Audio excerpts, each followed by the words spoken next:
যেই মেয়েটা আগে পাগলা জীবন ছিল, কিভাবে ঘুমায়, সেই মেয়ের পেটে যখন বাচ্চা আসে সেও সতর্ক হয় আমার পেটে বাবু আসছে, এখন আমি আর আগের মতো ছটফট করতে পারবো না, এপাশ ওপাশ হতে পারবো না, আল্লাহ আমাকে রত্ন দিছেন, আমার কতদিনের আকাঙ্ক্ষা।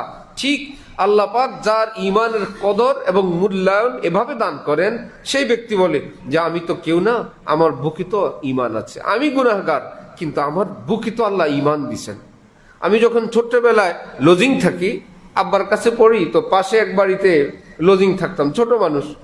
তো বিকাল রাতের বেলা একদিন কুস্তি খেলা দেখতে গেছি। কুস্তি খেলা দেখলে কে বা কারা আমার ওই লজিংওয়ালার কাছে বলছে যে হুজুর কুস্তি খেলতে গেছে। খুব উঁচা লম্বা মানুষ, মোহব্বত করতেন ভীষণ, যেহেতু আব্বা এলাকার বড় হুজুর, হুজুরের ছেলে ওনার কাছে আমি আসলে আমার বলে, এই বড় হুজুরের ছেলে, এমন মোটা গলা।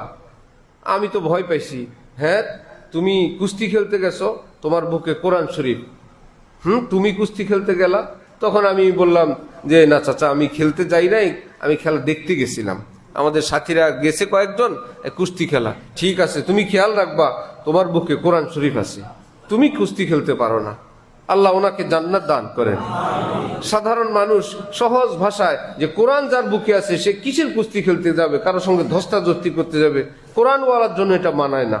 ঠিক ইমানওয়ালার এই অনুভূতি যদি আল্লাহ দান করেন, আমি ইমানওয়ালা, আমি এই গানের মজলিসে বসবো, এটা আমার মানায় না। যার বুকে ইমান নাই সে ঠিক আছে, যার কাছে লক্ষ কোটি টাকা নাই সে যেখানে ইচ্ছা সেখানে ঘুমাইতে পারে, যে কোনো হোটেলে বসে খেতে পারে, যে কোনো জায়গায় দরজা খোলাই কি আর বন্ধই কি।